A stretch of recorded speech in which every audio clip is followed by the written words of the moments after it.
नमस्कार दोस्तों, गार्गी क्लासेस पर आपका स्वागत है। डेट आज की 28 जून 2021 और देख लेते हैं इंडियन एक्सप्रेस के एडिटोरियल और आइडिया पेज से इंपॉर्टेंट आर्टिकल्स जो अभी हम डिस्कस करेंगे।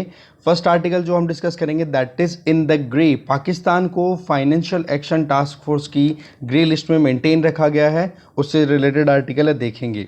दूसरा आर्टिकल है लिमिट्स ऑफ नया कश्मीर, कि किस तरीके से अभी 14 लीडर्स आते हैं कश्मीर से और बातचीत की जाती है उनके द्वारा प्राइम मिनिस्टर और होम मिनिस्टर के साथ में। तो उसमें क्या क्या लिमिट्स हैं जो नए प्रोविजंस किए गए हैं और इसी से इंटीग्रेट करेंगे। आइडिया पेज का एक आर्टिकल है, दोनों में मोर और लेस चीज़ें सेम है, पर एक बार देखेंगे क्या मीटिंग का आउटकम है और क्या क्या यहाँ पर केवियट्स दे रहे हैं, वार्निंग्स क्या क्या यहाँ पे मिल रही है हमारे लिए, इन्हीं को हम लिमिट्स कंसिडर करेंगे, राइट। दूसरा यहाँ पर आप देखो इधर डॉवरी ब्लैक स्पॉट। वैसे तो इससे रिलेटेड आर्टिकल हमने देख लिया। केरला में जो 24 इयर्स की बीएमएस स्टूडेंट ने डॉवरी के चलते जो वायलेंस का सामना करना पड़ा उसको सुसाइड कमिट करना पड़ा।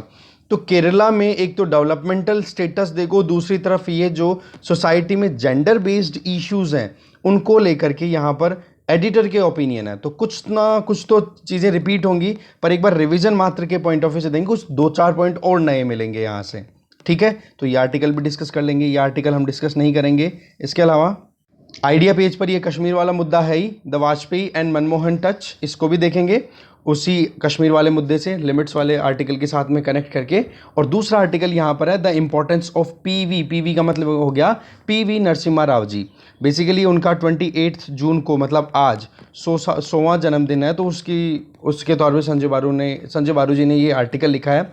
वैसे ज़्यादा पॉलिटिक्स है, पर एक दो इंपॉर्टेंट चीज़ें हैं जो हम देखेंगे इस आर्टिकल के थ्रू, ठीक है। तो चलिए स्टार्ट करते हैं डिस्कशन को डिटेल में।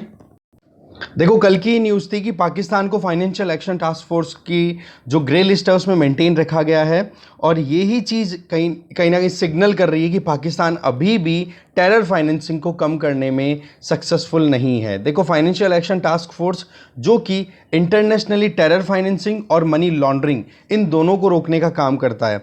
अब वहाँ पर पाकिस्तान के इस्टेब्लिशमेंट में पाकिस्तान के फॉरेन अफेयर मिनिस्टर जिनका नाम है शाह मसूद कुरैशी, उन्होंने भी ये कहा है कि हमारे यहाँ पर पॉलिटिकल बायस अभी भी चल रहा है, जिसके चलते हम टेररिस्ट फाइनेंसिंग को रोक नहीं पा रहे हैं। और इसी चीज़ को फ्रस्ट्रेट कर रहा है, यही चीज़ फ्रस्ट्रेट कर रही है पाकिस्तान को, और लगातार पाकिस्तान पिछले 3 सालों से इंटरनेशनल फाइनेंशियल स्क्रूटनी, जिसको हम ग्रे लिस्ट बोलते हैं, इस लिस्ट में मेंटेन रखा जा रहा है। फाइनेंशियल एक्शन टास्क फोर्स के बेसिस पे अगर देखें तो पाकिस्तान को 27 एक्शन टारगेट्स दिए थे, ठीक है, 2018 में। फिर उसके बाद में एक्सटेंशन पे एक्सटेंशन मिल गया। उसके पीछे पहले तो 2018 में टारगेट दिए गए 27 एक्शन के लिए कि हाँ भाई ये 27 पॉइंट है, इनको 27 पॉइंट्स पे आपको काम करना है।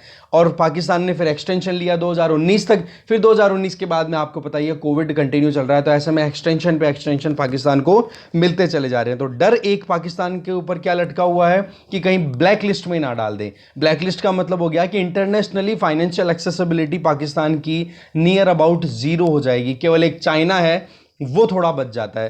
तो ऐसे में पाकिस्तान के लिए अपने आप में बहुत बड़ा सवाल है ये। और रही सही में वहाँ की जो पाकिस्तान की इकोनॉमी है वो कितना ज़्यादा डिक्लाइन कर चुकी है वो हमें भी पता है, ओके। तो ऐसे में 27 में से पाकिस्तान ने अभी तक 26 पॉइंट्स पर तो देखो अच्छा खासा परफॉर्म किया है, पर अभी तक भी पाकिस्तान को इकोनॉमिक सपोर्ट कहीं से मिले इंटरनेशनली, उस पर काले बादल मंडरा रहे हैं। वजह कि पाकिस्तान ने 27 में से 26 अगर टारगेट्स को अचीव करना अपने आप में, उसके बावजूद भी फाइनेंशियल एक्शन टास्क फोर्स की ग्रे लिस्ट में मेंटेन रखना, तो ये मुश्किलें तो पैदा करेगा ही। देखो, फैक्ट्स की अगर बात करें तो अभी तक भी कुछ ऐसे इश्यूज हैं, ठीक है, जिनमें लगातार पाकिस्तान को काम करने की ज़रूरत है। वो है इंटरनेशनल टेररिज्म, क्योंकि पाकिस्तान ने अफगानिस्तान और इंडिया, दो इसके इंपॉर्टेंट नेबर्स, उनको दोनों को अनस्टेबल करने में पाकिस्तान ने कोई कसर नहीं छोड़ी है जिसमें इंटरनेशनल टेररिज्म का यूज़ ना किया हो। जिसमें अफगानिस्तान की बात करो तो तालिबान वाला मुद्दा हो जाता है, इंडिया की बात करो तो हम जैश मोहम्मद, हुर्रियत, ये पता नहीं क्या क्या नाम आते रहते हैं। देखो यहाँ पर अफगानिस्तान में तो तालिबान आ गया, हक्कानी नेटवर्क, ये दो नेटवर्क तो अफगानिस्तान को अनस्टेबल करने में लगे हुए हैं। जबकि लश्कर ए तोयबा और जैश मोहम्मद जैसे दूसरे जो आप कहोगे टेररिस्ट ऑर्गेनाइजेशंस हैं, वो लगातार पाकिस्तान की फंडिंग के ऊपर जी रहे हैं, और इनका जो है इनका जो एक बेस है वो भी पाकिस्तान में लोकेटेड है। तो ऐसे में दोनों नेबर्स को अनस्टेबल कर रखा है, और उस इंस्टेबिलिटी का असर क्या हो रहा है, खुद को पाकिस्तान को भी रेपरकशंस का सामना करना पड़ रहा है। तो ये चीज़ देखो कि पाकिस्तान ने 26 आउट ऑफ 27 आइटम्स में अच्छा खासा काम किया है, तो उसके लिए ऐसी बात नहीं है, बिल्कुल क्रिटिसाइज किया गया है, पर फिर भी अभी भी ग्रे लिस्ट से आउट नहीं निकालना टाइट एक पॉइंट है पाकिस्तान के लिए। तो पाकिस्तान को ज़रूरत है कि वो इन्वेस्टिगेट करे, प्रोसिक्यूट करे और कन्विक्ट करे उन सीनियर लीडर्स को या कमांडर्स को जिनको यूनाइटेड नेशन ने भी इंटरनेशनल टेररिस्ट कंसिडर कर रखा है। तो ये बहुत ही इंपॉर्टेंट चीज़ है। अगर फर्स्ट टू की बात की जाए, ये फर्स्ट टू की तो बात मैं बता चुका हूँ, अफगानिस्तान को और बाकी इंडिया में इंस्टेबिलिटी क्रिएट कर ही रहे हैं। इन ऑर्गेनाइजेशंस को देखो लगातार पाकिस्तान की फॉरेन पॉलिसी जो है, फॉरेन अफेयर पॉलिसी, उसमें इनका यूज़ किया जाता रहा है।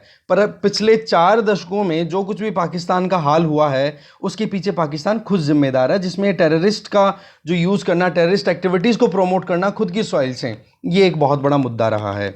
फाइनेंशियल एक्शन टास्क फोर्स की बात करें तो पाकिस्तान को ये कहा गया, पाकिस्तान को बार बार ये कहा गया है कि आप अपने रेगुलेशंस को टाइटन करो, मल्टीपल लूप होल्स, जो भी कमियां हैं आपके यहाँ पर, उन लूप होल्स को करेक्ट करो, और मनी लॉन्ड्रिंग को भी करेक्ट करो, और साथ में टेररिस्ट एक्टिविटीज़ को भी रिड्यूस करो। इसके अलावा देखो कि पाकिस्तान जो है, यहाँ पर सबसे बड़ी प्रॉब्लम यह आ रही है कि पाकिस्तान में डिवीज़न बहुत ज़्यादा है, कि वहाँ पर जो डीप सीटेड या जो रॉग स्टेट है, मतलब वहाँ पर जो टेररिस्ट ऑर्गेनाइजेशंस को ऑपरेट करने वाले लोग हैं, जिनकी पकड़ रिलीजन के नाम पर बहुत ज़्यादा है पाकिस्तान में, तो वो धर्म का नाम लेकर के और फिर बाद में ये टेररिस्ट एक्टिविटीज़ को अंजाम दिलाते हैं। दूसरी तरफ वहाँ पर जो पॉलिटिकल स्टैब्लिशमेंट है, चाहे आज आर्मी की बात भी करो, तो वो लोग अगर थोड़ा बहुत भी चाहते हैं कि हाँ जी हम इंडिया के साथ में या अफगानिस्तान के साथ में पीसफुल कोएग्जिस्टेंस को इंश्योर करें, जैसे कि पाकिस्तान मिलिट्री चीफ ने क्या कहा, हम जियो इकोनॉमिक्स पे काम करना चाहते हैं, तो वो इतना क्या आसान रह पाएगा, क्योंकि वहाँ पर वोट पॉलिटिक्स की अगर बात की, डेमोक्रेसी का सबसे बड़ा लॉस क्या रहता है कि वहाँ पर जो मूड भीड़ का रहता है, जनता का जो मूड रहता है, उसके हिसाब से फिर सरकार को एक्शन लेना पड़ता है, नहीं तो सरकारें गिर जाती हैं। तो ऐसी परिस्थितियों में मेजोरिटी का कॉन्सेप्ट हमेशा काम करता है कि जिसके पास में ज़्यादा सीटें होंगी वो रूल करेगा। तो ऐसी परिस्थितियों में वहाँ पर जो डिवीज़न है ना सोसाइटी के अंदर, पॉलिटिक्स के अंदर, वो कॉन्फ्लिक्ट कहीं ना कहीं इंडिया और अफगानिस्तान के साथ में पाकिस्तान के रिलेशनशिप को नॉर्मलाइज नहीं होने देता है। अब देखो पाकिस्तान के पास में फ्रीली अपनी फॉरेन अफेयर पॉलिसी को कंटिन्यू करना, ये बहुत ही ज़्यादा सीक्रेटली, मतलब एक तरीके से इलीगल मैनर में कंटिन्यू कर रहा है, जिसमें आप देखो कि अफगानिस्तान के साथ में रिलेशनशिप और अब इंडिया के साथ में रिलेशनशिप, इन दोनों के साथ में टेंशन कंटिन्यू रखी और अपने खुद के न्यूक्लियर वेपन प्रोग्राम को कंटिन्यू कर लिया, जो कि इलीगल था। ठीक है, क्लैंडस्टाइन का मतलब होता है इलीगल। इसके अलावा आप देखो कि अफगानिस्तान और कश्मीर को डिस्टेबलाइज करने में अभी भी लगातार हाथ चल रहा है। वो बात ठीक है कि वेस्टर्न कंट्रीज ने तो देखो अभी तक सपोर्ट किया था पाकिस्तान का, वजह कि अफगानिस्तान में स्टेबिलिटी इंश्योर करनी। अब वेस्टर्न कंट्रीज तो खुद विड्रॉ कर रहे हैं, यूएस और नेटो की मिलिट्री फोर्सेज, तो ऐसे में वेस्टर्न कंट्रीज का सपोर्ट तो अब देखो पाकिस्तान को अब मिलने वाला ज़्यादा है नहीं, और चाइना का सपोर्ट है वो बस बना हुआ है। तो ऐसे में लगातार डिक्लाइन होता चला जा रहा है पाकिस्तान का रोल। पाकिस्तान कोई ज़माने में जो एजिलिटी दिखाया करता था जियोपॉलिटिक्स में, जैसे हमने सीटो, सेंटो, ये central Asian, south east Asian जो एग्रीमेंट्स थे, जिनमें कि पाकिस्तान को बहुत इंपॉर्टेंट रोल प्रोवाइड किया गया था यूएसए के द्वारा या वेस्टर्न कंट्रीज के द्वारा कोल्ड वॉर के टाइम पे, वो पाकिस्तान आज इंटरनेशनल डायनामिक्स में बहुत ही ज़्यादा स्लो है, नई जो रियलिटीज़ हैं उनको अडेप्ट करने में। तो ऐसी परिस्थितियों में पाकिस्तान को बहुत कुछ करने की ज़रूरत है। रही सही में वहाँ पर जो डीपली एनमेश्ड, मतलब वहाँ पर जो उलझा हुआ है पाकिस्तान अपने खुद के लोगों के साथ में, जिससे कि इंटरनेशनल टेररिज्म भी प्रमोट हो रहा है, पाकिस्तान की खुद की इज्जत भी खराब हो रही है। तो ऐसे में पाकिस्तान की स्टैब्लिशमेंट कोई भी कदम उठाने से पहले 1000 बार सोचती है, और बातें भले ही हो जाए पर रियलिस्टिक मैनर में अगर वो इम्प्लीमेंट करना चाहे तो वो पॉसिबल उनके लिए हो ही नहीं पाता। देखो पाकिस्तान को ज़रूरत है अभी कि कॉम्प्रिहेंसिव मैनर में अपने नेशनल इंटरेस्ट को ध्यान में रख करके अपनी पॉलिसीज़ को ओवरहॉल करे, पूरा चेंज करने की ज़रूरत है। और एक चीज़ ज़रूर दिल्ली ध्यान रखें, हम ध्यान रखें कि पाकिस्तान जो है वो वर्ल्ड को और इंडिया को इस चीज़ के लिए ब्लेम करेगा कि इन दोनों वर्ल्ड के जो दूसरे कंट्रीज़ हैं, जैसे वेस्टर्न कंट्रीज़ और जो इंडिया है, इन्होंने मिलके पाकिस्तान को लगातार ग्रे लिस्ट में मेंटेन कर रखा है। तो देखो बात ऐसी है, पिछले 4 दशकों का जो कॉन्सिक्वेंस अभी पाकिस्तान झेल रहा है उसके पीछे वजह खुद ही है। तो ये था पूरा आर्टिकल, आगे चलते हैं। नेक्स्ट आर्टिकल है डॉवरी ब्लैक स्पॉट। देखो 24 साल की एक स्टूडेंट जो बीएएमएस थी, मतलब आप देखो आयुर्वेद डॉक्टर होने के बावजूद डॉवरी रिलेटेड वायलेंस के चलते हुए उसने सुसाइड कमिट किया और ये स्पॉटलाइट में आया है। और तब से आप देखोगे कि एक फैमिली में जो पावर रिलेशन है, एक तो उस पर बहुत बड़ा सवाल कि फैमिली में कौन सुपीरियर कौन इन्फीरियर। दूसरा, status of women in society. Number 3, gender dynamics in institution of marriage, कि शादी करने के बाद में जो मेल फीमेल का जो गैप है उसका कितना ज़्यादा एक इन्फ्लुएंस या फिर जो डिवीज़न है वो क्लियर दिखाई देता है। वो भी कहाँ पर? केरला जैसे एडवांस्ड स्टेट में। ये कॉन्ट्राडिक्शन है कि जहाँ पर स्टेट को बहुत ज़्यादा फेम मिली हुई है डेवलपमेंटल नैरेटिव्स में, चाहे वो वुमेन डेवलपमेंट की बात करो या फिर कोई भी सेगमेंट की बात करो, कास्ट में जो गैप है उसको लेकर के बहुत सारे, जैसे मोपिला का एग्जांपल दिया था आप में से एक स्टूडेंट ने, अनिल ने दिया था आई गेस, ठीक है। तो ऐसे में ये क्या क्या थे? ये सारे के सारे रिफॉर्मेशन के तरीके थे। डिमांड की जा रही थी लोअर कास्ट के द्वारा कि हमारे जो खिलाफ आप एट्रोसिटीज़ कर रहे हो उनको करेक्ट करो। कुदुम्बश्री जैसी बहुत सारे प्रोजेक्ट ऐसे चल रहे हैं जिनमें कि कोविड-19 हो चाहे फ्लड्स हो केरला में, उसमें उन्होंने शानदार परफॉर्मेंस दी है अपनी, और वो इंटरनेशनली रिकॉग्नाइज्ड एक्टिविटीज़ हैं या फिर एनजीओज़ हैं। तो ऐसी परिस्थितियों में केरला में ऐसा केस आना ये डाउट करता है। रही सही में वहाँ पर विमेन कमीशन की जो चेयरपर्सन है उनके द्वारा एक स्टेटमेंट आता है, एक टीवी इंटरव्यू था उसका आया था, कल ही था, कि उस लड़की को सजा क्यों हुई, बोला कि उसने पुलिस को अप्रोच नहीं किया जल्दी से तो उसको भुगतना पड़ेगा। बोला तो मलयालम में था पर समथिंग कुछ ऐसा ही था। तो ऐसी परिस्थितियों में अगर जो विमेंस कमीशन जिनका काम ही ये है कि विमेन एम्पावरमेंट, विमेंस के जो राइट्स हैं उनके प्रोटेक्शन के लिए बात करे, तो उनके ऐसे स्टेटमेंट आना वो भी एक चीज़ हो जाती है। चलो ये तो ठीक है कि पब्लिक आउटक्राई, मतलब पब्लिक में हाहाकार मच गया, तब जाकर के वहाँ पर टेलीविजन्स पे बातचीत हुई और वहाँ की सरकार के द्वारा अपने कदम उठाए जाते हैं।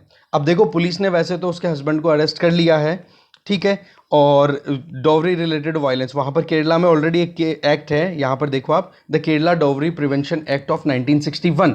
अब आप देखो 1961 से ये एक्ट चलता आ रहा है, अभी तक भी ये बीमारी खत्म नहीं हो रही है। इसका मतलब लेटर एंड स्पिरिट के अंदर ये एक्ट्स इंप्लीमेंट नहीं हो रहे हैं। 50 डाउरी डेथ्स की बात करें तो पिछले 5 सालों में हुए हैं। वो बात अच्छी है कि 2019 और 20 में केवल 6 डेथ्स ही रजिस्टर हो पाई हैं डाउरी रिलेटेड वायलेंस की अगर बात की जाए तो। पर फिर भी इन सारे केसेस में अगर देखें तो 6 केसेस तो केवल रिकॉर्ड में दिखा रहे हो ना आप, बाकी केसेस में तो कोर्ट तक वो लड़कियां पहुंच ही नहीं पाती हैं, ठीक है। इवन ये स्टेट के जो इंस्टीट्यूशन है ये क्या करते हैं कि अपने हिसाब से लॉ के बाहर, मतलब कानूनी कार्रवाई के बाहर की बाहर मैटर को सॉर्ट आउट कराने की कोशिश करते हैं कि भाई कानूनी कार्रवाई में मत फंसो, दोनों के दोनों नेगोशिएट कर लो दोनों पार्टीज। तो ऐसी परिस्थितियों में ये जो वायलेंस वाला जो केस है ये लगातार बढ़ता चला जाता है। चीफ मिनिस्टर ने फिर देखो कुछ मेजर्स भी लिए हैं जिसमें फास्ट ट्रैक कोर्ट स्टैब्लिश करना, स्ट्रीमलाइनिंग एग्जिस्टिंग 24/7 हेल्पलाइन, कि हाँ जी किसी भी लड़की को कोई परेशानी हो तो हेल्पलाइन अवेलेबल है, 7 दिन 24 घंटे कभी कॉल करो। हेल्पफुल पुलिस, अलर्ट पुलिस का तैयार करना। साथ में जो ये टेंडेंसी चल रही है जो कि रिग्रेसिव है, कहीं ना कहीं समाज के लिए घातक है, उसको करेक्ट करने की बात है। तो एक चीज़ यहाँ पर क्या आ रही है, कानून बनाने से क्या सोल्यूशन निकलता है क्या? नहीं, ये चीज़ तो साफ साफ है। अभी करने की ज़रूरत क्या है कि जो रूट कॉज है ना, इसका मतलब है कि जो फैमिली स्पेस में, जो कि प्राइवेट स्पेसेस में इस तरीके की एक्टिविटीज़ होती हैं कि हाँ जी तू तेरे माँ बाप से वो दहेज लेकर के आया या फिर उसको परेशान करना लड़की को, तो ऐसी परिस्थितियों में हमें ग्रास रूट लेवल पे करेक्शन करने की ज़रूरत है, जिससे कि अगर रेजिस्टेंस जो है इस डॉवरी से रिलेटेड जो प्रतिरोध होना चाहिए वो अगर फैमिली लेवल पे क्रिएट होना शुरू हो जाएगा तो उसका रिजल्ट हमें फिर बाद में एक ह्यूज लेवल पे मिलना शुरू हो जाएगा। तो पॉइंट यहां पर यह है कि सबसे बड़ी प्रॉब्लम क्या है, डॉवरी को सोशल एक्सेप्टेंस अभी भी मिली हुई है, इस एक्सेप्टेंस को हमें रिड्यूस करने की ज़रूरत है।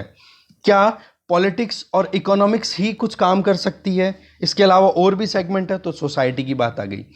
वुमेन की अगर बात करें तो केरला के सक्सेस में या सोशल इंडिकेटर्स की बात करें जैसे कि literacy, education, birth rate, life expectancy और पॉलिटिकल और इकोनॉमिक लीडरशिप में इनकी रिप्रेजेंटेशन, वो आप देखो कि एक तरफ तो ये सेगमेंट है जिसको हम सोशल इंडिकेटर्स बोल रहे हैं, तो उसमें अच्छा खासा परफॉर्म करता है, ठीक है। दूसरी तरफ पॉलिटिकल और इकोनॉमिक लीडरशिप की बात करें तो उसमें कहीं ना कहीं ये पीछे हैं, ठीक है। मिनिमल रिप्रेजेंटेशन है, जैसे कि आप बात करो कि केरला की लेजिस्लेचर में केवल 10% औरतें हैं, पहली चीज तो। दूसरा, लेजिस्लेटिव असेंबली और पार्लियामेंट की बात भी करें तो वहां पर भी बहुत कम रिप्रेजेंटेशन है, 10% के लगभग, जो कि आपने कमेंट बॉक्स में भी बताया था मुझे। अब आप देखो कि लोकल बॉडीज में या फिर जो आप कहोगे ना अर्बन, जो सेल्फ गवर्नमेंट्स होती हैं, वहां पर आप देखोगे वहां पर वुमेन रिप्रेजेंटेशन ज्यादा है। दैट मीन्स लोकल लेवल पे तो रिप्रेजेंटेशन देखो अच्छा खासा है, बट जब बात आती है नेशनल रिप्रेजेंटेशन के या स्टेट लेवल रिप्रेजेंटेशन का, वहां पर अभी भी बहुत कम रिप्रेजेंटेशन है। कैबिनेट की बात करो, अभी रिसेंटली केरला में इलेक्शन हुए, उनमें से देखो 21 मेंबर का कैबिनेट है केरला का, उसमें से केवल 3 मिनिस्टर्स ही वुमेन हैं। तो ये भी एक चीज अपने आप में एक डिविडेंड दिखा रही है, एक डिविडेंड क्या डिवीजन दिखा रही है। इकोनॉमिक फ्रंट की बात करें तो वर्क पार्टिसिपेशन रेट ये ऑलरेडी 20% चल रही है, जबकि एजुकेशन और इसमें इतना अच्छा परफॉर्म करता है केरला, जो आप भी जानते हो, ठीक है। वुमेन की बात करें तो उनको देखो लगातार घरों में झोंक दिया जाता है, उनको घर में कन्फाइन करके रखा जाता है, इवन उनकी इकोनॉमिक इंडिपेंडेंस भी क्या है, लगातार छोड़नी पड़ती है। वजह क्या होती है ये आपको पता ही है कि सेगमेंट, इस पर्टिकुलर इशू को हमने डिटेल में देखा था प्रीवियस आर्टिकल में, जिसमें क्या बताया गया था कि एक लेडी जो एजुकेशन गेन कर रही है वो शादी करके अपने पति के यहाँ पे जाती है, तो वहाँ पर उसकी इकोनॉमिक इंडिपेंडेंस अगर है ही नहीं और उससे मतलब काम करवाने के लिए मना किया जाता है और फिर ये कहा जाता है कि हाँ जी तू तेरे घर वालों से दहेज लेकर के आ, तो ऐसी परिस्थितियों में प्रॉब्लम क्या आ जाती है कि उस लड़की को पढ़ाने की बजाय उसके घर वाले दहेज पर ज़्यादा फोकस करना शुरू कर देते हैं। तो ऐसे में क्या हो गया, उस लड़की की ऑटोनॉमी क्या हो गई, ऑटोमेटिकली डाउन हुई कि नहीं, और यही चीज़ फिर बाद में कंटिन्यू करती चली जाती है और डॉवरी जैसे जो मेनेस हैं वो कंटिन्यू करते फ्लॉरिश होते रहते हैं, और जो एजुकेशन, लिटरेसी या जो एम्पावरमेंट होना चाहिए वुमेन का, वो कम होता चला जाता है। देखो जब से इकोनॉमिक एक्सपेंशन हमारा हुआ है 1990s में, जब से हमने एलपीजी पॉलिसी अडॉप्ट की है, देखो यहाँ पर कितना डायनामिक वे में यहाँ समझा रहे हैं एडिटर कि जब से हमने इकोनॉमिक पॉलिसीज में चेंजेस किए हैं, एलपीजी पॉलिसी अडॉप्ट की है, तब से एक चीज बिल्कुल क्लियर है कि कंजम्पशन लगातार बढ़ता चला जा रहा है। कॉन्स्पिक्यूअस का मतलब होता है क्लियर, दैट मीन्स प्रत्यक्ष तौर पे हमारा जो कंजम्पशन है, कंज्यूमरिज्म जिसको बोल रहे हैं कि कंज्यूम करना, उसका देखो एनवायरनमेंट पे भी कहीं ना कहीं साइड इफेक्ट आता रहता है, हम देखते हैं, ठीक है। तो ऐसी परिस्थिति में जो कंजम्पशन का पैटर्न है वो लगातार बढ़ता चला गया और इससे रिजल्ट क्या हो गया, डॉवरी जैसी जो प्रैक्टिसेज है सोसाइटी में और ज्यादा डीप रूटेड होती चली जा रही हैं। तो देखो पॉलिटिकल और इकोनॉमिक एम्पावरमेंट बहुत ज्यादा जरूरी है और ऑफ कोर्स ये हेल्प करेगा, पर इससे इंपॉर्टेंट है कि मैरिज और फैमिली की जो इंस्टीट्यूशन है उसमें बहुत इंपॉर्टेंट रोल प्ले होना जरूरी है एक वुमेन का, तब जाकर के ये बीमारियां खत्म हो पाएंगी। आगे चलते हैं। नेक्स्ट आर्टिकल है लिमिट्स ऑफ नया कश्मीर। आर्टिकल को लिखा है निरुपमा सुब्रमण्यन, इनको नहीं किया था, ज़्यादा डेजिग्नेशन इनका बताया हुआ नहीं है। तो देखो जम्मू कश्मीर को आज 2 साल से ज़्यादा हो गए लगभग, ठीक है। जम्मू कश्मीर के 2 साल होने वाले हैं, 5 अगस्त आने वाले हैं, ज़्यादा दूर नहीं है। तो मतलब 2 साल में जम्मू कश्मीर पर जब से कॉन्स्टिट्यूशनल स्टेटस चेंज किया गया है, उसके बाद में रीजनल पार्टीज़ को डिस्कार्ड कर दिया गया, ये कह दिया कि इनकी ज़रूरत ही नहीं है। फिर उसके बाद में इंटरनेशनल प्रेशर और इंटरनेशनली जब बातचीत हुई तो उसका असर ये निकला कि भाई सेंट्रल गवर्नमेंट, स्पेसिफिकली बात करें तो प्राइम मिनिस्टर और होम मिनिस्टर ने जो रीजनल पार्टीज के लीडर्स हैं उनको बुलाया बातचीत के लिए और उनको सुना गया, जो कि एक अच्छी बात है। इसके पीछे बाइडन एडमिनिस्ट्रेशन का जो जेंटल रिमाइंडर है कि हाँ जी कश्मीर में आप रीस्टोर करो नॉर्मलसी, क्योंकि जो डोनाल्ड ट्रंप थे वो तो बिल्कुल क्लियरली मतलब एकदम कुछ भी इंडिया के फेवर में थे, जो गवर्नमेंट अभी करंट है उनके बिल्कुल फेवर में थे। बाइडन एडमिनिस्ट्रेशन का कहना आते ही क्या था कि हम इकोनॉमिक इंटरेस्ट को अलग से ट्रीट करेंगे, ह्यूमन राइट्स को अलग से ट्रीट करेंगे, डेमोक्रेटिक वैल्यूज को अलग से ट्रीट करेंगे। तो ऐसी परिस्थितियों में क्या हो जाता है, सिचुएशन ऐसी बन जाती है कि तो ऐसे में 24 जून को मीटिंग होती है जिसमें रीजनल पार्टीज को भी बातचीत करने के लिए बुलाया जाता है। अब यहाँ पर थोड़ा सा पॉलिटिक्स की बात बोलना चाह रही है राइटर, वो ये कि जब से Jammu and Kashmir reorganisation act 2019 आया है उसमें कोशिशें ये की जा रही है कि सबसे पहली चीज़ तो स्टेट को कन्वर्ट कर दिया गया 2 यूटीज़ में। अब लद्दाख जो है वो तो देखो सेपरेट पहले से होना चाहता था, ठीक है, तो ऐसे में लद्दाख को रीइंटीग्रेट करना तो पॉसिबल है नहीं किसी भी केस में, पर जम्मू कश्मीर को स्टेटहुड रीस्टोर करना ये एक प्राइम फोकस वाली बात है।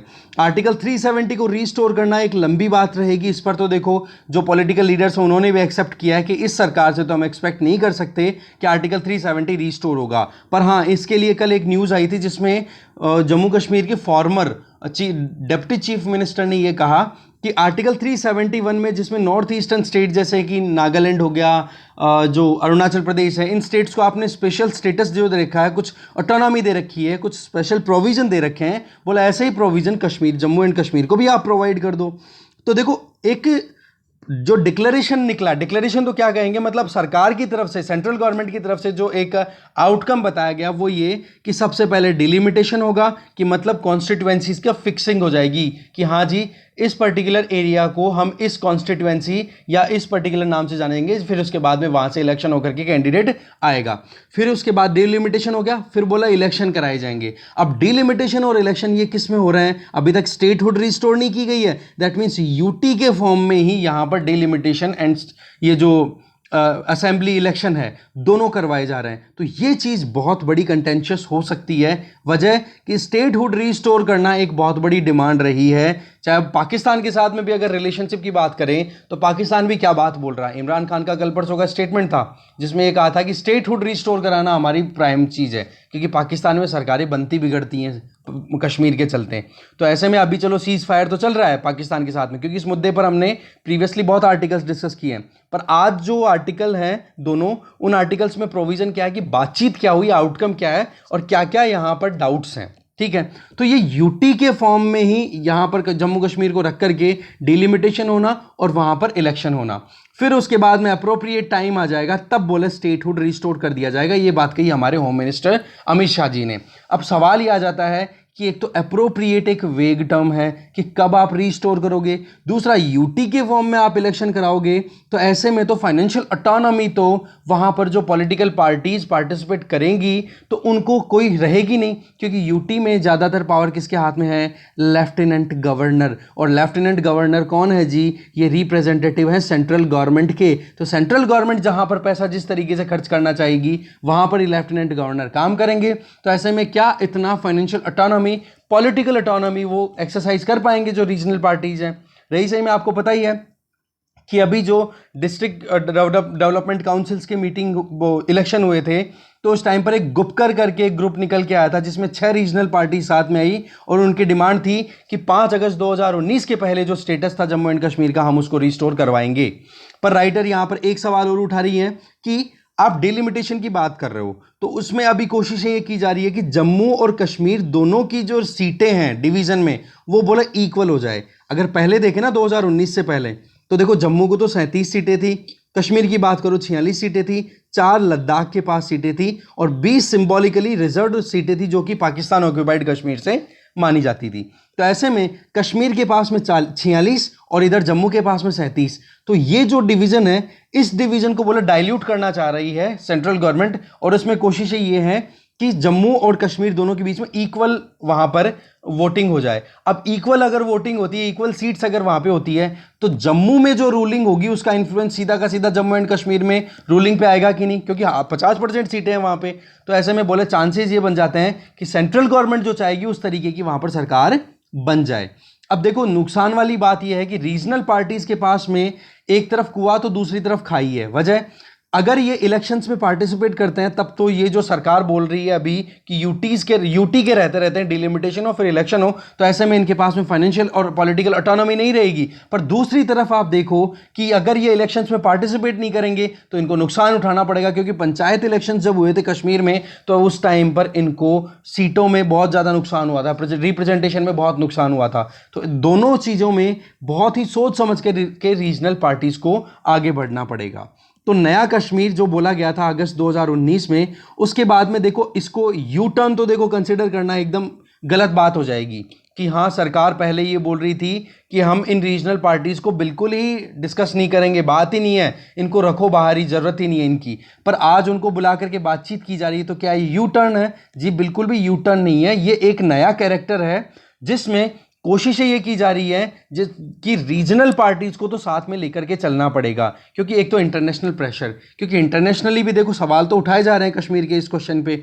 दूसरी चीज, इंटरनली भी देखा जाए तो मिलिटेंसी कम नहीं हुई है अब कश्मीर में। वहां पर देखो सीधी सी बात है, आप किसी भी स्टेट से बिलोंग करते हो, आपके स्टेट में आप लोगों से बिना पूछे अगर आपके साथ में वहां पर कोई भी लॉज में चेंज कर दिए जाएं, तो ऐसी परिस्थितियों में आप उसके लिए असहज महसूस करोगे कि नहीं? एग्जैक्टली आप कश्मीर के ऊपर अप्लाई करो। तो ऐसे में जो यूथ हैं जिनकी एस्पिरेशंस हैं बहुत सारी, अगर वो एस्पिरेशंस पूरी नहीं होती और उनकी जो पॉलिटिकल जो इश्यूज हैं जिसमें स्टेट लेजिस्लेचर से कुछ प्रोविजन वहां से क्लियर कराने जरूरी थे, उनको बाईपास करके आपने प्रेसिडेंट रूल के दरमियान उसी के अंडर में आपने गवर्नर से अप्रूवल ले लिया कि हाँ जी कश्मीर की तरफ से हम अप्रूवल देते हैं। तो गवर्नर कौन है जी? गवर्नर कौन थे? प्रेसिडेंट के रिप्रेजेंटेटिव, मतलब सेंट्रल गवर्नमेंट के representative, agent of the central government. तो सेंट्रल गवर्नमेंट ने खुद से अप्रूवल ले लिया, खुद को ही दे दिया और ये कानून यहां पर ला दिया, कश्मीर का जो Jammu and Kashmir reorganisation act of 2019। तो ऐसे में वहां पर बहुत ही अशांति फैली हुई है, उसको लाना बहुत ज्यादा अपने आप में चैलेंजिंग है।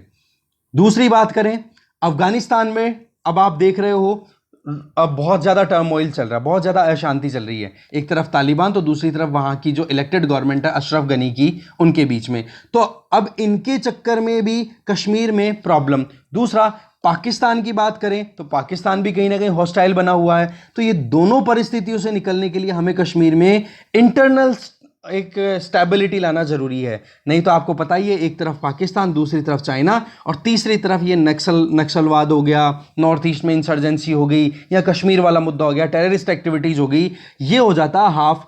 तो ऐसे में 1, 2 और हाफ, लगभग ओवरऑल कितना हो गया? 2.5 फ्रंट फाइट इंडिया को कंटिन्यू करनी पड़ेगी।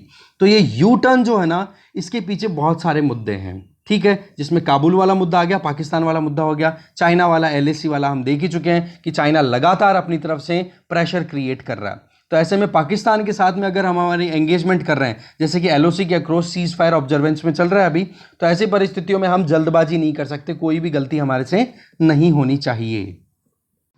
और इसके अलावा कांग्रेस जो है, यूएसए की कांग्रेस, जैसे हमारी पार्लियामेंट है वैसे यूएसए में कांग्रेस है, तो वहां पर भी डिस्कशन होता रहता है, तो उस चीज को भी हम इग्नोर नहीं कर सकते, क्योंकि वहां पर अगर डिबेट होता है तो उसका असर हमारे यहां पर सीधा पड़ता है। क्योंकि इंटरनेशनली आज क्वेड की बात करो, G20 की बात करो, G7 की बात करो, हर एक कंट्री, हर एक ग्रुप में यूएसए और इंडिया एक साथ मिल रहे हैं। तो ऐसे में यूएसए को नाराज करना या फिर यूएसए में वहां पर जो बाइडेन एडमिनिस्ट्रेशन के ऊपर सवाल उठाए जाएं, तो उससे पहले इंडिया के ऊपर एक दबाव है। देखो वो बात ठीक है कि अभी जो करंट गवर्नमेंट चल रही है, इन्होंने RCEP से खुद को विड्रॉ किया, ठीक है। इसके अलावा जो सिटीजनशिप अमेंडमेंट एक्ट जो था वो लेकर के आए, बोले ये इतने रेडिकल कदम थे जिनमें एकदम इंटरनेशनल प्रेशर को डिस्कार्ड किया गया था इस करंट गवर्नमेंट के द्वारा। पर होता क्या है, धीरे धीरे सिचुएशन बदलती है, तो सिटीजनशिप अमेंडमेंट एक्ट को इंप्लीमेंट करने से एक बार होल्ड पे रख दिया, और बांग्लादेश के साथ में अब रिलेशन थोड़े से अच्छे हुए हैं, या अच्छे तो चल रहे हैं, पर एक जो क्वेश्चन मार्क लग रहा था डाउट वाला, उसको थोड़ा सा पैसिफाई करने की कोशिश की जा रही है। RCEP जिसमें 2012 से लगातार इंडिया एंगेज कर रहा था कि हम पार्टनरशिप करेंगे, वहां पर भी चाइना की जो डोमिनेंस थी उसको इंडिया ने भांप लिया, और ऐसे में अपने खुद के जो स्मॉल ट्रेडर्स हैं, बिजनेस हाउसेज हैं, या फिर जो फार्मर्स हैं, उनकी प्रोटेक्शन के लिए RCEP से खुद को विड्रॉ कर लिया। तो ऐसे में राइटर यहां पर सवाल उठा रही हैं कि 1990 से लेके अब तक, देखो 1990 में इंस्टेबिलिटी आ गई थी अफगानिस्तान में, ठीक है, उसी टाइम पे पाकिस्तान ने टेररिज्म बढ़ाना शुरू कर दिया था, और उसी टाइम पे हमारी सरकार आती है नरसिम्हा राव जी की। तो देखो उनके ऊपर जो प्रेशर बन रहा था ना उस टाइम पे कश्मीर को लेकर के, क्योंकि आप देखो उस टाइम पर कश्मीरी पंडितों को माइग्रेट करना पड़ा था, अपने घर छोड़ने पड़े थे, इतनी बुरी परिस्थितियां बन गई थी, बोला उतना प्रेशर तो आज इंडिया पे है ही नहीं। तो ऐसे में एक बैलेंस बनाना ज़्यादा मुश्किल वाली बात नहीं होनी चाहिए। अगर कश्मीर में नॉर्मलसी के रिटर्न की अगर बात करें कि हाँ जी वहाँ पर शांति कैसे भी स्थापित हो, तो ऐसे में आप केवल एक तरफा डिसीजन ले नहीं सकते हो, केवल ट्वीट कर रहे हो कि हाँ जी हम सब सही कर देंगे, सब हो जाएगा, वो चीज़ अभी पॉसिबल हो नहीं पाएगी।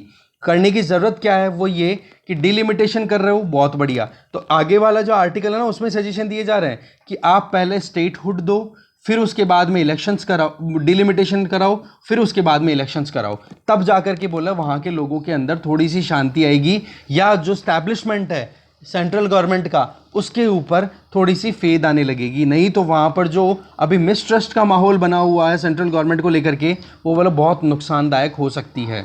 एक दूसरा जो जेस्चर होना चाहिए रिकॉन्सिलिएशन का, वो प्रॉपर नहीं होना चाहिए, जिसमें कि आमने सामने पीपल फ्रेंडली कॉन्फिडेंस आना चाहिए, कि वहाँ के लोगों का एंगेजमेंट हो, वहाँ की लोकल पार्टी जो रिप्रेजेंटेशन लेकर आती हैं उनसे एंगेजमेंट ज़्यादा से ज़्यादा हो। ठीक है, डिलिमिटेशन की बात हमने अब कर ही ली कि किस तरीके से किया जाए।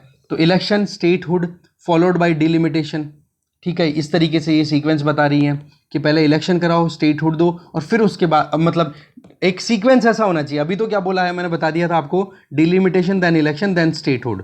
तो बोले इसको थोड़ा सा चेंज करो, तब जाकर के थोड़ी बहुत व्यवस्था बन सकती है वहाँ पे।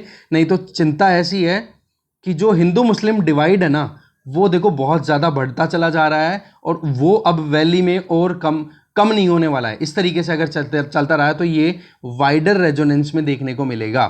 ठीक है, तो यही चीज़ें बताई जा रही है। अब बाकी तो इलेक्शन की बात बताई जा रही है कि बीजेपी जो है वो 2024 में अपने इलेक्शंस की तैयारी कर रही है। तो अगर ये बात की जाए कि हम 5 अगस्त 2019 से पहले की व्यवस्था थी उसी व्यवस्था में चले जाएं, तो देखो वो तो बिल्कुल बेमानी बात होगी कि एग्जैक्टली वो की वो चीज़ें रीस्टोर हो जाएं।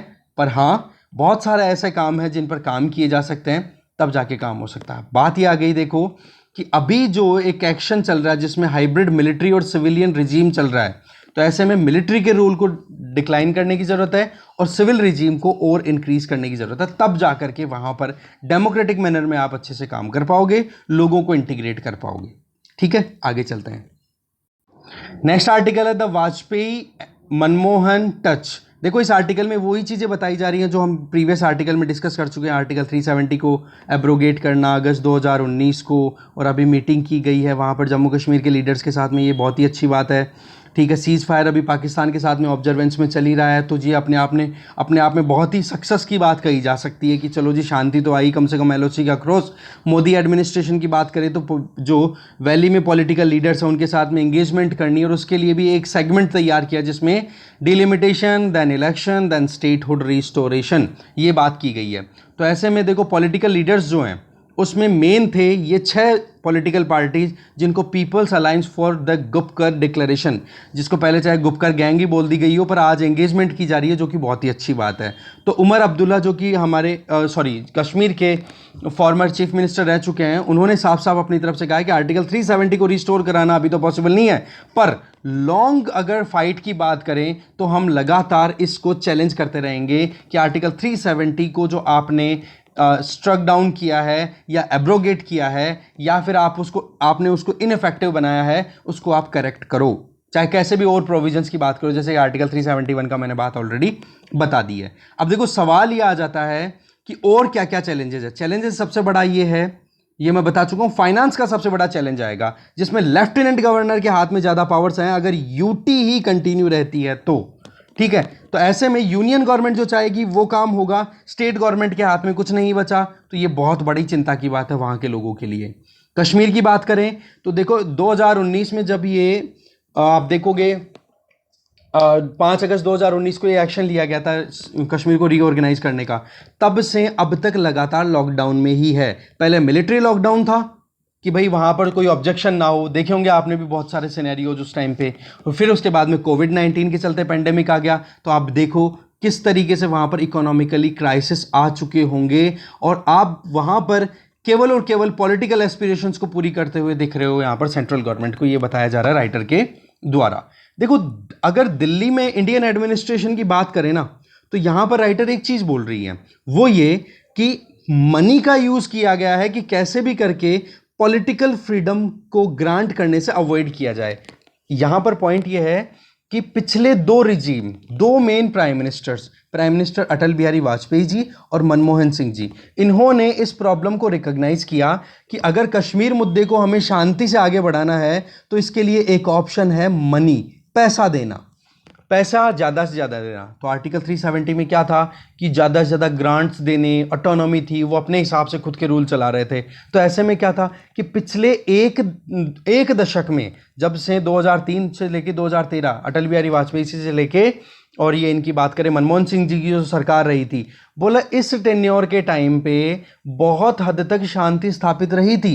पर 2019 में जैसे ही यूनिलैटरल एक्शन लिया सेंट्रल गवर्नमेंट ने खुद से एक तरफा, और रिजल्ट क्या रहा कि वहां पर अब एकदम से चेंज हो गया है सिस्टम। तो ये जो सिस्टम था मनी वाला, बोलो उसका मुझे खुद को भी एक डाउट है, मैं खुद भी इस सवाल का जवाब नहीं ढूंढ पा रही हूं कि ऐसे कैसे आप मैनेज कर सकते हो पैसा दे दे करके।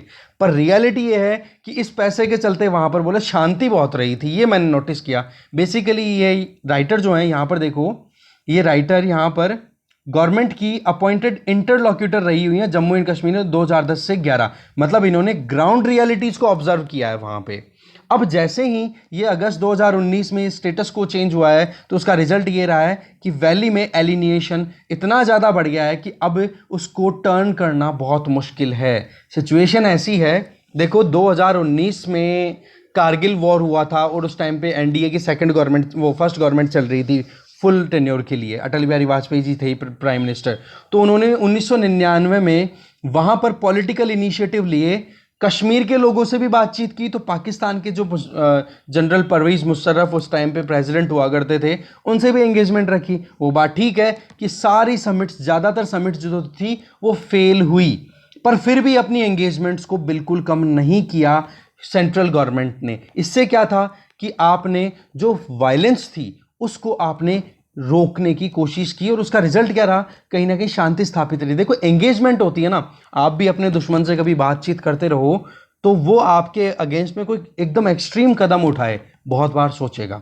तो ऐसे में पाकिस्तान और कश्मीरी लोगों के साथ में एंगेजमेंट अच्छा था, और अभी क्या है, एंगेजमेंट ओपन ना होकर के पाकिस्तान के साथ में तो हमारी एंगेजमेंट चल रही है बैक चैनल टॉक्स। ओपनली तो देखो हाई कमिश्नर्स भी डिप्लॉयड नहीं है, ना तो पाकिस्तान के इंडिया में है, ना इंडिया के पाकिस्तान में है। इसके अलावा कश्मीर एजेंडा है, तो उसमें भी अब इतनी ज़्यादा बातचीत ओपनली नहीं हो रही है, और कश्मीरी लीडर्स के साथ में अब बातचीत होनी शुरू हुई है। पाकिस्तान के लीडर्स के साथ में बातचीत, और पाकिस्तान की तरफ से स्टेटमेंट भी थोड़े ठीक आ रहे हैं। पर यहाँ पर सबसे बड़ा जो सवाल है वह है कॉन्फिडेंस बिल्डिंग। क्या आप लोगों के मनों में अपना विश्वास फिर से जगा पाओगे? तो ऐसी परिस्थितियों में यूनिलैटरल कदम उठाना वो चीज़ ठीक नहीं है। एक बात पॉजिटिव यहाँ पे बताई जा रही है कि होम मिनिस्टर के द्वारा एक पैनल कॉन्स्टिट्यूट करने की बात की गई है, जिसमें कि पॉलिटिकल प्रिजनर्स जो हैं, पॉलिटिकल प्रिजनर्स का मतलब ये हो गया कि 2019 में 5 अगस्त को जब से जम्मू कश्मीर को डिवाइड करके 2 यूटीज़ में किया गया, तो उनको ऑब्जेक्ट करने वाले कश्मीरी पॉलिटिशियन जो भी थे उनको अरेस्ट कर लिया गया था कि हाँ जी ये वहाँ पर अशांति फैला सकते हैं। ठीक है, तो वो जो पॉलिटिकल प्रिजनर्स हैं उन लोगों को रिलीज़ करने के लिए पैनल बिठाया गया है, जिसमें जो मेंबर्स बैठेंगे वो ये देखेंगे कि किसको रिलीज़ किया जाए, किसको अभी भी वहाँ पर मतलब जेल में ही रखा जाए या फिर अंडर हाउस अरेस्ट रखा जाए। वजह कि अगर कश्मीर में अशांति आ जाएगी तो फिर ये जो पीस प्रॉस्पेक्ट्स हैं वो फाइनल नहीं हो पाएंगे। तो ऐसे में देखो एल.के. आडवाणी जी ने हुर्रियत मेंबर्स के साथ में जो एटीट्यूड अपनाया था अपना, ठीक है, ये अलगाववादी थे, सेपरेटिस्ट थे हुर्रियत, ठीक है, हुर्रियत वाले। पर हुर्रियत के जो मेन लीडर थे, मुझे नाम याद नहीं आ रहा, कौन से गिलानी समथिंग, उनकी हो गई थी डेथ। तो ऐसे में हुर्रियत का तो देखो अभी इतना ज़्यादा एग्जिस्टेंस में है नहीं, ठीक है, और इग्नोर भी कर दिया इनको जो फंडिंग जाती थी सेंट्रल गवर्नमेंट्स के द्वारा। तो उस पर सवाल भी उठाए जाते थे कि भाई ये जो अलगाववादी हैं, जो कश्मीर को अलग लेके जाना चाह रहे हैं, उन लोगों को आप पैसा क्यों देते हो? ठीक है, तो उसी चीज़ को एक तो रिवर्स की गई थी अभी सेंट्रल गवर्नमेंट के द्वारा, क्योंकि हमने देखा ना प्रीवियसली क्या बोला कि पैसे दिए जाते थे कश्मीर में शांति स्थापित करने के लिए मनमोहन सिंह जी की और अटल बिहारी वाजपेयी जी की सरकार के द्वारा। उसके पीछे क्या था कि 1 दशक शांति रही, अब वहाँ पर शांति नहीं है। बोलो उसका सवाल का जवाब मैं भी ढूंढ रही हूँ, ऐसी बात नहीं है, पर फिर भी वहाँ पर शांति थी, ये एक मैंने ऑब्जर्वेशन देखी। पर अभी जो देखें तो वाजपेयी जी और मनमोहन सिंह जी का जो एक कदम उठाने जो तरीका था इस कश्मीर मुद्दे को हैंडल करने का, उसमें मोदी जी ने बिल्कुल ही एकदम चेंज कर दिया। टारगेट ये है कि डेवलपमेंट लाया जाएगा वहाँ पे। अब वो वही चीज़ है कि कितना क्या कर पा रहे हो वहाँ पर, यूथ को आप कितना पैसिफाई कर पाते हो। इसके अलावा इंडिया पाकिस्तान टॉक्स भी अभी चल रही हैं, पर सवाल एक ही है, देखो कश्मीरी हार्ट्स में जो एक दिमाग में बैठ गई है ना, उसको पुनः जीतना बहुत मुश्किल रहेगा, क्योंकि 2019 के पहले जो स्टेटस था वो रिस्टोर करने का सेंट्रल गवर्नमेंट का मानस नहीं है, और रही सही में वहाँ पर लोगों के मन में जो बैठ गया वो चीज़ करेक्ट करनी भी बहुत मुश्किल रहेगी। तो ये चीज़ें बताई जा रही हैं अभी जो बातचीत हुई है। बाकी तो देखो डेवलपमेंट चलता रहेगा कश्मीर मुद्दे पे, पर एक ओपिनियन और डिस्कशन था उसके बारे में हमें जानना जरूरी था। आगे चलते हैं। नेक्स्ट आर्टिकल है the importance of PV. Article लिखा है देखो संजय बारू जी ने। देखो इनके द्वारा आर्टिकल में एक मेन जो बताया जा रहा है वो ये कि जब कोई भी लीडर, मतलब पहले इंडिविजुअल जिन्होंने 5 साल कंप्लीट किए बिना गांधी परिवार से बिलोंग करते हुए, ये सबसे बड़ी बात थी। क्योंकि इनके पहले 1977 में जनता पार्टी सरकार आई थी इंदिरा गांधी के खिलाफ, 2 साल में ख़त्म। इसके बाद में जो हमने देखा था वीपी सिंह सरकार आई, वो भी गई। फिर उसके बाद में चंद्रशेखर सरकार आती है, वो भी जाती है। एक एक साल भी नहीं, 9-9 महीने चलती है, ज़्यादा नहीं। फिर बाद में नरसिम्हा राव जी की सरकार आती है 1991 में, और उसके बाद में ये लगातार 5 साल तक अपना रूल करते हैं कंटिन्यू। तो ये जो इनकी इंटेलेक्ट बिहेवियर था, मतलब जो इंटेलेक्चुअल जो एटीट्यूड था इनका, जिसमें कि बहुत बुद्धिमानी से काम किया करते थे, ये बहुत ही अच्छी चीज़ थी। जबकि इनके खुद की पार्टी के अंदर ही एनडी तिवारी, अर्जुन सिंह, शरद पवार, ये ऐसे इंडिविजुअल्स थे जो इनको चैलेंज कर रहे थे। पर वो बात ठीक है, वो खुद ही खुद के लड़के ख़त्म हो गए और अल्टीमेटली रिजल्ट क्या रहा कि ये प्राइम मिनिस्टर बन गए पीवी नरसिम्हा राव जी। इसमें उस टाइम पर जो हमारे प्रेसिडेंट थे आर वेंकटरमन जी, उन्होंने एक नया ही प्रिंसिपल स्टार्ट कर दिया। उसमें क्या था कि किसी भी पॉलिटिकल पार्टी के पास में, किसी भी लीडर के पास में अगर मेजॉरिटी नहीं है और बस ये है कि वो सबसे बड़ी पार्टी को रिप्रेजेंट करता है, समझ रहे हो, मेजॉरिटी तो नहीं है पर सबसे बड़ी पॉलिटिकल पार्टी है, तो उसको इनवाइट कर दो कि हाँ जी आप प्राइम मिनिस्टर की शपथ तो ले लो, और आपको 1 महीना या 1.5 महीना दे दिया जाता है और अपनी मेजॉरिटी साबित कर देना, फ्लोर टेस्टिंग हो जाएगी तब बता देना। तो ये पहली बार कब हुआ था, जब पीवी नरसिम्हा राव जी प्रधानमंत्री बनते हैं और उनको शपथ दिला दी जाती है प्रेसिडेंट के द्वारा, और फिर उसके बाद में बोला जाता है कि आप अपनी लीडरशिप में अपनी मेजॉरिटी साबित करो। होता क्या है, मेजॉरिटी साबित हो जाती है और इनकी सरकार चल पड़ती है। अब देखो, नेहरू गांधी दरबार से ना बिलोंग करते हुए ये पहले प्राइम मिनिस्टर थे जिन्होंने अपना पूरा टेन्योर कंप्लीट किया। फिर इसके बाद में तो देखो कांग्रेस की पॉलिटिक्स है वो इतनी हमारे काम की है नहीं। सबसे इंपॉर्टेंट चीज़ आती है कि इनके जो फाइनेंस मिनिस्टर थे मनमोहन सिंह जी, इनके साथ में इनकी अंडरस्टैंडिंग बहुत ही अच्छी थी। और सबसे जो एक लैंडमार्क इवेंट था वो था कि जब हम यहाँ पर बैलेंस ऑफ पेमेंट क्राइसिस का सामना कर रहे थे, हमारे यहाँ पर सिर्फ 9 दिन का इंपोर्ट करने की व्यवस्था थी। इसके पीछे देखो बहुत सारे इंटरनेशनल इश्यूज भी थे, जिसमें सबसे पहले तो गल्फ वॉर में क्या था, सद्दाम हुसैन ने कुवैत में एंट्री कर ली थी। जैसे मैं बताता रहता हूँ एयरलिफ्ट का एग्जाम्पल, मूवी थी ना एयरलिफ्ट, उसमें आप सीधा समझ जाओगे कि क्या था कि इराक से हम या गल्फ कंट्री से हम इंपोर्ट करते हैं क्रूड ऑयल पे हमेशा से डिपेंडेंट रहे, आज चाहे कितने हो जाए हम 1990s के कंपैरिजन में, फिर भी आज 85% हमारी क्रूड ऑयल डिमांड हमारी कहाँ से फुलफिल हो रही है, इंपोर्ट से। तो ऐसी परिस्थितियों में तो क्रूड ऑयल की डिमांड भी हम बाहर से पूरी कर रहे थे। दूसरा यूएसएसआर का डिसइंटीग्रेट हो जाना, क्योंकि यूएसएसआर एक इंडिया के लिए बहुत बड़ा हाथ था इंटरनेशनली देखा जाए, क्योंकि यूएसए इतना एंटरटेन नहीं करता था। क्योंकि हमने 1971 में जब बांग्लादेश का लिबरेशन कराया था तो उस टाइम पे यूएसएसआर के साथ में फ्रेंडशिप ट्रीटी भी हमारी हुई थी। तो ऐसी परिस्थितियों में यूएसएसआर का डिसइंटीग्रेट करना भी हमारे लिए मुश्किल था, ठीक है। उसके अलावा आप देख सकते हो बर्लिन वॉल का गिरना, ये कुछ ऐसे डेवलपमेंट थे जिनके चलते हमारे यहाँ पर लोकल इश्यूज तो थे ही, बाकी इंटरनेशनली जो हमें सपोर्ट मिल रहा था वो भी खत्म होने लग गया था। तो फिर लानी पड़ी हमें मजबूरन इंटरनेशनली ब्रेटन वुड्स इंस्टीट्यूशंस की जो प्रोविजंस हैं, आईएमएफ और वर्ल्ड बैंक की जो कंडीशनैलिटीज़ हैं, उनको हमें माननी पड़ी, जिसमें हमने अपनी एलपीजी पॉलिसीज अडॉप्ट की, लिबरलाइजेशन, प्राइवेटाइजेशन, ग्लोबलाइजेशन, ठीक है। ये देखिए आईएमएफ की बात आ गई, जिसमें सबसे इंपॉर्टेंट काम क्या था कि जो लाइसेंस राज था, ये देखिए द लाइसेंस परमिट कंट्रोल राज जो था उसको हमने खत्म किया, और उसके बाद में एक नया ही शुरुआत हो गई। और उसी का हमने अभी देखा था लिंक, डॉवरी से रिलेटेड भी लिंक इसी से था, ठीक है ना, कि कंज्यूमरिज्म बहुत बढ़ गया, कंजम्पशन बेस्ड सोसाइटी बहुत आगे बढ़ गई। ओके, तो ऐसे में 1991 में इमेजिनेशन भी नहीं कर सकते थे, कितना मुश्किल था, पर फिर भी इन्होंने जो काम किए वो कमेंडेबल रहे हैं। इन्होंने जो लीडरशिप स्किल्स दिखाई हैं वो शानदार हैं, और आने वाले जितने भी लीडर्स हैं, आज जहां पर इंडिया खड़ा है उससे बुरी परिस्थितियां थी, आज जिन एस्पिरेशंस को हम लेकर के आगे बढ़ रहे हैं वो डेफिनेटली हम फुलफिल भी कर पाएंगे। तो ये चीज़ें देखो बताई जा रही है राइटर के द्वारा, ठीक है, इनकी लीडरशिप के लिए बताई जा रही है ज़्यादा। ओके, तो देखो डिस्कशन में इतना ही है। Thank you very much for watching this video.